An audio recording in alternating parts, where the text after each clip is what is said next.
बीडमध्ये कांदा फेकून देण्याची वेळ, कांद्याला किलोला 1 रुपयाचा भाव मिळाल्याने शेतकऱ्यांच्या डोळ्यात पाणी।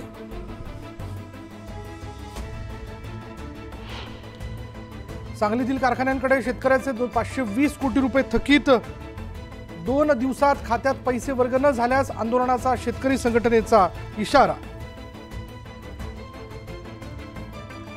कोयना धरणातून सांगलीसाठी पुन्हा विसर्ग, धरणातून पाणी सोडल्यामुळे टेंभू योजना सुरू करण्याचा मार्ग मोकळा।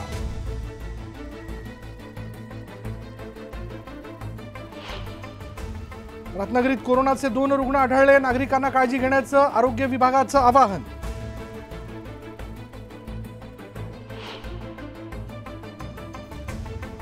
कोरोनाच्या पार्श्वभूमीवर जालन्यात आरोग्य विभाग सतर्क, कोरोनाच्या चाचण्या पुन्हा सुरू।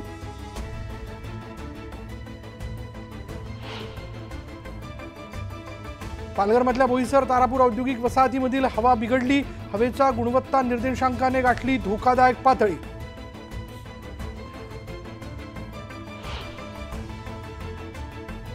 पालघरमधल्या जवार मोखाडा परिसरात पाणी टंचाई, विहिरीतील पाण्याने गाठला तळ, टँकरमधून पाणी पुरवठा।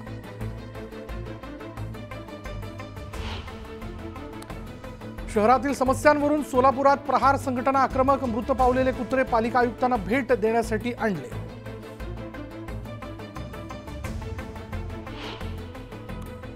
गोंदियात 12 दिवसांनंतर नगर परिषदेमधील अनुकंपाधारकांचं उपोषण मागे, नगर परिषदेच्या आश्वासनानंतर उपोषण मागे घेण्याचा निर्णय।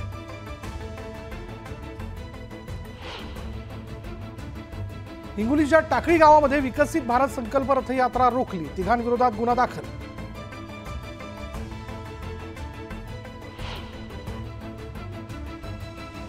आपल्याप्रमाणे मुलालाही कर्करोग होऊ नये म्हणून वडिलांनी केली मुलाची हत्या, साताऱ्यातल्या हिवरे गावातली धक्कादायक घटना।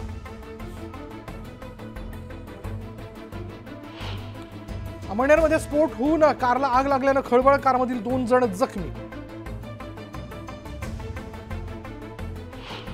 अमरावतीमध्ये हनुमान ऑइल मिलच्या मॅनेजरसह चालकाला मारहाण, 23 लाखांची लूट केल्याचा आरोप। कल्याणमधील गुंडाची पोलिसांनी काढली वरात, दहशत माजवणाऱ्याला पोलिसांचा दणका।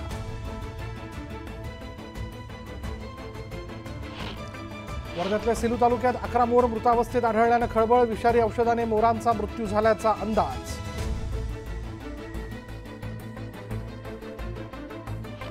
वाशीमध्ये वनोजा ते कारंजा दरम्यान नीलगाईला वाचवताना कारचा अपघात, 7 जण जखमी।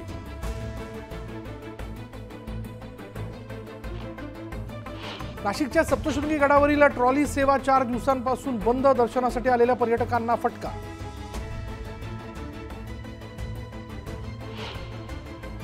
नवी दिल्लीतल्या कर्तव्य पथावर प्रजासत्ताक दिनाची तयारी सुरू, भारतीय नौदलाच्या जवानांचा सराव।